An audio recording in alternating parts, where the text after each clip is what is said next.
आचार्य भगवान ने जब आशीर्वाद दिया तो लगभग 135 से ज़्यादा गौशालाओं का निर्माण हुआ और आचार्य ऋषि ने कहा कि जिस दिन गाय को राष्ट्रीय पशु घोषित किया जाएगा और गाय की हत्या पर रोक लगेगी, उस दिन मैं अगर सो रहा भी होऊंगा, मैं सो रहा होऊंगा तो भी आप जगा देना, रात में भी मैं आशीर्वाद दे दूंगा तो रात में भी आप आशीर्वाद दे दूंगा। तो इस प्रकार से आचार्य भगवान ने जब प्रेरणा दी तो लाखों गायों की जो हिंसा थी वह रुकी और अहिंसा का प्रचार हुआ। तो इस प्रकार से जो गाय होती है ना, वह रुचिकर, बुद्धि वर्धक, स्मृति वर्धक आदि आदि है ना, जो आयुष प्रदान करने वाली और ओज प्रदान करने वाली होती है और उसका जो भी उससे होता है, ऐसा लिखा है ग्रंथों में कि जो गाय का दूध होता है वह शरीर में उत्पन्न होने वाले जहर का नाश करता है और एलोपैथी दवाइयों, रासायनिक खाद, कीटनाशक दवाइयों आदि से वायु, जल एवं अन्न के द्वारा शरीर में उत्पन्न होने वाले जहर को भी वह समाप्त कर देता है। तो यह केवल गाय के दूध में है। और ऐसा भी लिखा है कि शतावरी खिलाकर उस दूध को क्षय रोग से पीड़ित, क्षय किसको बोलते हैं? क्षय टीबी को बोलते हैं, है ना, पिलाने से रोग समाप्त हो जाता है। और गाय का जो घी होता है शरीर में सभी प्रकार के जहर को, यानी पॉइजन बोलते हैं ना जिसको, पॉइजन इंग्लिश में पॉइजन बोलते हैं, जहर को नाश करने वाला होता है और घाव को भरने वाला और हृदय के लिए लाभकारी होता है। तो ताजा घी अधिक सुगंधित एवं स्वादिष्ट होता है, इसलिए अठपहरा घी बोलते हैं ना, अष्टपहर वाला घी जो होता है ना, बिल्कुल ताजा ताजा, वो बहुत फायदेमंद। अन्न घी और आयुर्वेद के हिसाब से तो जो जितना पुराना, कई वर्षों पुराना घी भी होता है ना, खाने के लिए नहीं, लगाने आदि के लिए, आयुर्वेद की दृष्टि से बता रहा हूं मैं, है ना, अपनी दृष्टि से नहीं, आयुर्वेद के हिसाब से पुराना जितना होता जाता आंखों आदि में डाला जाता। और इससे कैंसर के विषाणुओं को भी नष्ट करने वाला यह होता है और इसके सेवन से हृदय रोग, ये तो बता ही दिया पहले, कैंसर आदि और अन्य बीमारियों से ठीक करता है यह दूध। आंखों के दर्द होने पर भी उसकी जो पट्टी रखने से दर्द समाप्त हो जाता है। ये सब गाय के दूध की विशेषताएं बताई जा रही हैं। और वैज्ञानिकों के अनुसार इसमें 8 प्रकार के प्रोटीन, 21 प्रकार के एमिनो एसिड और 11 प्रकार के चर्बी युक्त एसिड, 6 प्रकार के विटामिन, 25 प्रकार के खनिज तत्व आदि आदि होते हैं। और भी सब जो जानकारी है ना, इसमें बहुत सारे विटामिन होते हैं, वो सबको मालूम, यानी 100 से भी ज्यादा विशेष पदार्थ होते हैं। इसलिए वैसे अन्य दूध को मना नहीं है, लेकिन देखो सबसे अच्छा होता है वो हल्का होता है, सुपाच्य होता है। गाय का घी भी बहुत हल्का होता है और अभी बताया जा रहा, उसकी महिमा बताई जा रही है कि किससे आप इससे गाय का पालन करें, उसकी रक्षा करें, उससे आपको भी फायदा है और उसका भी फायदा है। इसलिए विज्ञान के अनुसार भी समस्त जो इसमें पदार्थ होते हैं बहुत सारे, ऐसा भी लिखा है कि गाय का घी का दीपक जलाने से वातावरण की अशुद्धि दूर होकर वायुमंडल शुद्ध एवं पवित्र बनता है। पहले मंदिरों आदि में गाय का घी का दीपक जलाते, बाद में फिर तेल आदि का प्रयोग करना। दीपावली पे भी कई लोग तो घी का ही उपयोग करते हैं। इसलिए मंदिर में जो अच्छे कार्य होते हैं ना, उसमें गाय का घी का दीपक जलाया जाता है। तो इस प्रकार से काली गाय जब संग में थे तभी से हमें मालूम है कि बहुत उसका दूध, घी आदि बहुत फायदेमंद होता है। काली गाय का, श्यामा बोलते हैं उसको, है ना, श्यामा गाय, उससे त्रिदोष नाशक होता है, वात, पित्त और कफ। और इस प्रकार से जो शाम को जंगल से चरकर आती है गाय, उसका दूध सुबह के दूध से हल्का होता है, शाम को आती है जो, और उससे कोलेस्ट्रॉल की वृद्धि नहीं होती है गाय के दूध से, बल्कि हृदय एवं रक्त प्रवाह में आने वाली बाधाओं को दूर करता है। और जलोदर होता है ना, एक रोग होता है जलोदर, उसके रोगी को वह पीना पानी पीना सख्त मना है, लेकिन बस सिर्फ गाय का दूध पीकर रहे तो रोग में सुधार होता है। और गाय की रीढ़ में, रीढ़ होती है रीढ़ गाय की, उसमें सूर्य केतु नामक नाड़ी होती है। इसमें एक और याद आ गई मुझे बात कि जो गाय होती है ना, जहां पर गाय सींग से आपको दिख जाए खोदते हुए गाय है ना, गाय सींग हाँ मिट्टी में, तो समझ लेना वो वहां उसकी वो जो भूमि है बहुत एनर्जी वाली होती है।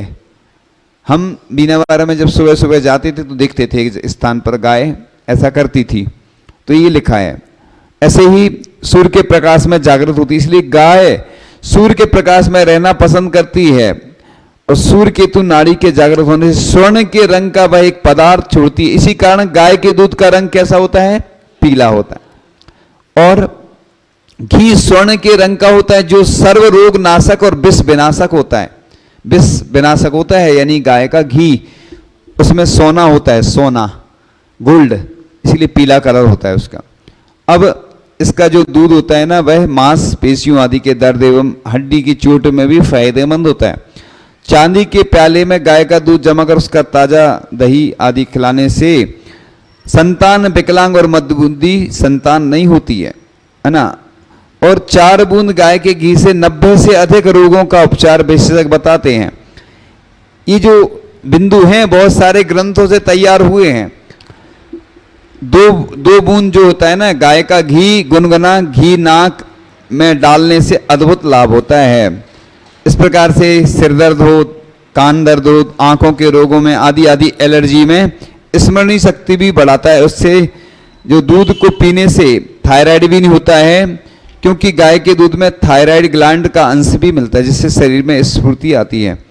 और देखो इसलिए बताया जा रहा है कि जो गाय पालते हैं बड़े पुण्यशाली हैं। गाय के ऊपर हाथ फेरने से भी 2 महीने में उक्त रक्तचाप है ना, उच्च रक्तचाप किसको बोलते हैं?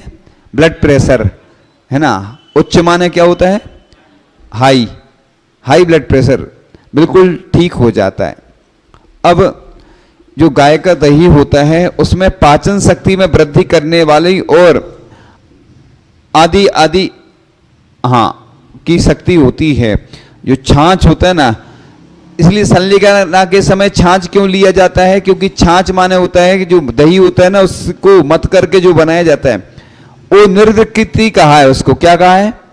निर्विकृति माने होता है कि वो यानी किसी रस में नहीं आता है। त्याग है ना, जैसे गोरस का त्याग है तो बात अलग है। यदि किसी का गोरस का त्याग है तो वो छाछ तो ले सकता है, लेकिन गोरस का मतलब होता है पूरी सब चीजें त्याग, घी भी दूध भी सब। लेकिन वो निर्विकृति का है, पानी जैसा रहता है ना, वो छल्ले करने के समय सब चीज त्याग हो जाती तो भी वो ले लेते हैं। इसलिए क्योंकि उसमें तो पानी पानी है, वो कुछ रहता ही नहीं है, लेकिन वो फायदेमंद होता है। गाय के घी को आयुर्वेद में महा औषधि यानी दिव्य औषधि भी कहा जाता है। इस प्रकार से ये बताया है कि 2 बूंद घी आदि नाक में डालकर श्वास के साथ अपने मस्तिष्क में जाने दें। ऐसा करने पर किसी भी प्रकार का सिरदर्द नहीं होता है, वो बुद्धि तेज होती है और कई बीमारी ठीक होती हैं। तो इस प्रकार से जो बताया था, काली गाय के घी से अनेक व्यक्तियों को रोग मुक्त होते हुए देखा गया। आंख में भी डालते हैं घी, है ना, अभी शायद आएगा, तो आंख में भी घी डाल देते हैं। इससे गठिया आदि और भी नेत्र विकार जैसे रोग ठीक हो जाते हैं। इसलिए बताया था इधर गाय की महिमा होता है जा रही कि गाय का दूध घी कितने फायदेमंद है। इसलिए अपन को गाय का पालन करना चाहिए, गौशाला में जाके गाय की सेवा करना चाहिए। ये लोग भूलते जा रहे हैं, वो अलग बात है, वो आप सब समझ रहे हैं ना, उससे मतलब नहीं है। ये तो गाय के बारे में बताया जा रहा है कि गाय से क्या फायदा होता है, वो तो आप लोग भी समझते ना। क्योंकि इस प्रकार से एक व्यक्ति ने प्रयोग किया, 1 चम्मच देसी गाय का घी डालकर पीना शुरू कर दिया तो 9 महीने में बिना किसी दवाई के हृदय का दर्द ठीक हो गया। कितनी बड़ी देखो चमत्कार है ये, है ना। अब एक व्यक्ति ऑपरेशन के दौरान नाक में नली डल के कारण आवाज चली गई थी। प्रयास करने के बावजूद 15 20 दिन बाद भी वे कुछ नहीं बोल पा रहे थे और मजबूर होकर के वे अपनी बातें कागज पर लिख देते थे। किसी व्यक्ति ने देसी गाय के घी से गले पर मालिश करने की सलाह दी। 3-4 दिन में घी की मालिश करते ही उनकी आवाज खुलने लगी और 9-10 दिन में वे पहले जैसे बोलने लगे। तालियां भी धीरे बजा रहे हैं। तो ऐसे हजारों उदाहरण हैं। एक व्यक्ति के आंख में रक्त आ जाने की तकलीफ होने से दोनों आंखों में अंधापन संपूर्णतः आ गया था। एक वैद्य की सलाह से नाक में हमेशा 3-3 बूंद देसी गाय का घी है ना डालना शुरू कर दिया तो 2 महीने में आंख की रोशनी वापस आ गई है ना। तो ये आचार्य ऋषि का अनुभूत नुस्खा आचार्य ऋषि भी बोलते थे। हाँ, तो क्योंकि आजकल लोगों ने गाय रखना बंद कर दी, कार मकान दुकान आदि तो रखते हैं लेकिन गाय नहीं रख पाते। तो गाय का दूध बुद्धि पर वर्धक भी होता है। 24,750 मनुष्य एक गाय के जीवन भर दूध से तृप्त हो सकते हैं और इससे ओजोन की जो परत है उसमें भी लाभ होता है। और ऐसा भी वैज्ञानिकों ने सिद्ध किया है, गाय और बछड़े के रवाने की आवाज से मनुष्य की अनेक मानसिक विकृतियां तथा रोग अपने आप नष्ट हो जाते हैं। और इससे गाय के जो गोबर आदि से भी है ना लीपते थे ना पहले, जो उससे कीटाणु आदि नहीं होते हैं। इस प्रकार से देखो बहुत अच्छे छोटे छोटे बिंदु हैं कि गाय ही देश का परम मंगलायन है, भारत का जीवन है। जगत में गौ गौरव के साथ जीती रहे, यह गौ सेवा राष्ट्रीय धर्म है। क्या हम इससे विमुख होते जा रहे हैं? पहले वह एक सदस्य मानी जाती थी इसलिए सूतक भी लगता है उसका, और उधर की एनर्जी भी बहुत अच्छी रहती थी, वास्तु दोष भी दूर हो जाते थे। इसीलिए उसकी रक्षा अपनी रक्षा है। गाय मनुष्य की दाय है। भारत का गौधन एक महान राष्ट्रीय निधि है और गौ से प्रेय और श्रेय की प्राप्ति होती है। गौधन भारतीय जीवन का मूलाधार है, परम अध्यात्म के प्रतीक गाय है और गौ माता भारत की आत्मा है। गाय धरती के लिए वरदान है। गौ भारतीय संस्कृति का मेरुदंड है, संसार की श्रेष्ठतम पवित्र वस्तु है और भक्ति मुक्ति और शक्ति का स्रोत है गौ सेवा। सच्ची सुख शांति का मूल उपाय गौ सेवा है और जो गौ सेवा नहीं करता वह श्री बहीन है। श्री माने होता है लक्ष्मी, है ना। या श्री सा गौ, एक धवला जय धवला पुस्तक में आया था, जय धवला या धवला पुस्तक में, कि संसार में यदि दुनिया में कोई संपदा है तो वो क्या है? गाय है। सबसे बड़ी संपदा है जिसके पास गाय है। आजकल क्या लोगों को लगता है कि कौन सेवा करे, क्योंकि बूढ़े माता पिता हो जाते तो उनकी सेवा नहीं करते। इसी प्रकार गाय की कौन कर रहा है आज के काल में, क्योंकि रेडीमेड जमाना है, सब चीज है ना पैकिंग में आने लगी है, तो इसलिए लोगों को दिखता है बस। इसलिए राष्ट्रीय विकास में गौवंश का महत्वपूर्ण योगदान है और आयुर्वेदिक धार्मिक वैज्ञानिक आर्थिक लाभ होते हैं गाय पालन से। इसलिए सभी धर्मों में ये भारत का राष्ट्रीय पेय है। सुबह से लोग चाय पीते हैं लेकिन जो दूध पीते हैं बड़े पुण्यशाली हैं, भाग्यशाली हैं, सौभाग्यशाली हैं, क्योंकि जो चाय पीते हैं वो विदेशी संस्कृति के समर्थक हैं। लेकिन साधु संत भी गाय का दूध पीते हैं और जो बच्चों को पिलाया जाता है शुरू से ही माँ का दूध पिलाया जाता है और गाय माँ होती है। इसलिए पहली रोटी किसकी होती है?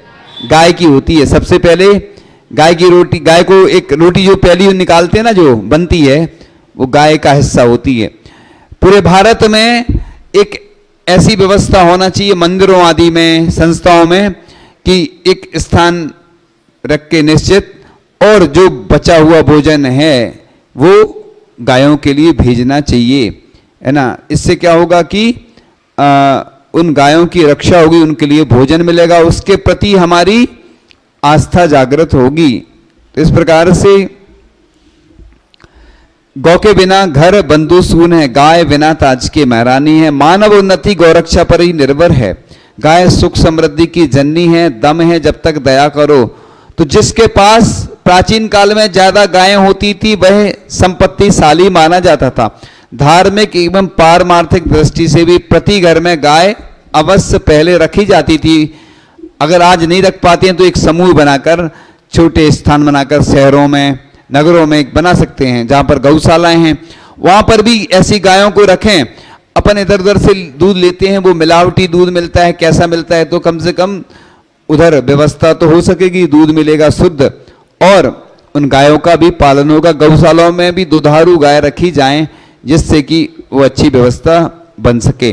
तो धार्मिक एवं पारमार्थिक दृष्टि से भी प्रति घर में तो गाय रखना चाहिए।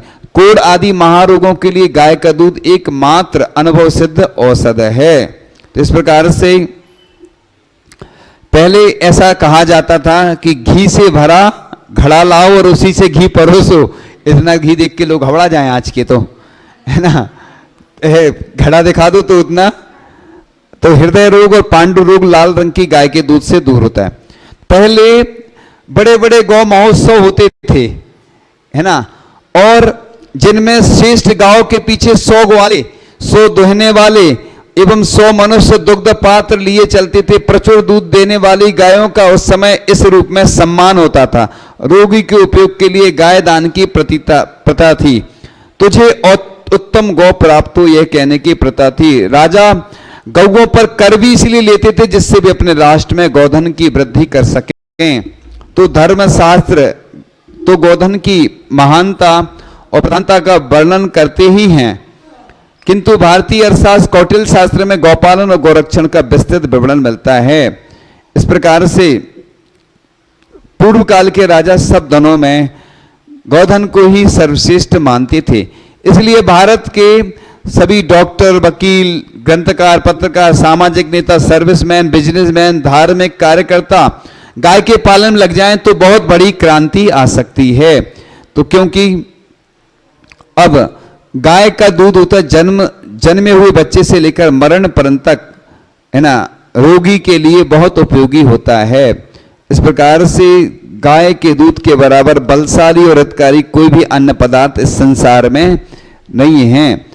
इस प्रकार से आज भी हम अपने देश को खुशहाल व्यक्ति जो होता है ना, बाजार से दूध खरीदने के पहले अपनी ही एक अथवा अनेक गायें रखे, चाहे इसमें कुछ अधिक खर्च करना पड़े। तो इस प्रकार से गायें नित्य सुरभि हैं, उनके अंग से गुग्गल की सुगंध निकला करती है। जो लोग दूध देने वाली गाय का दान करते हैं वे अपने समस्त संकटों और पापों से पार हो जाते हैं। इस प्रकार से ऐसा लिखा है कि गायों का समुदाय, सुनो, इसलिए सप्ताह में एक दिन, अगर जहां पास है वहां सप्ताह में एक दिन तो गौशाला जाना चाहिए, 15 दिन में जाना चाहिए, महीने भर में जाना चाहिए, है ना। इससे क्या होगा, कई लोग हैं, एक स्थान है वहां पर करोड़पति व्यक्ति के लड़के हैं, प्रतिदिन जाके गायों की सेवा करते हैं, है ना, मंडला में। अब वर्तमान में क्या स्थिति है जानकारी नहीं है, लेकिन ये बात बिल्कुल सही है। अभी इतना ही रखते हैं, फिर आगे का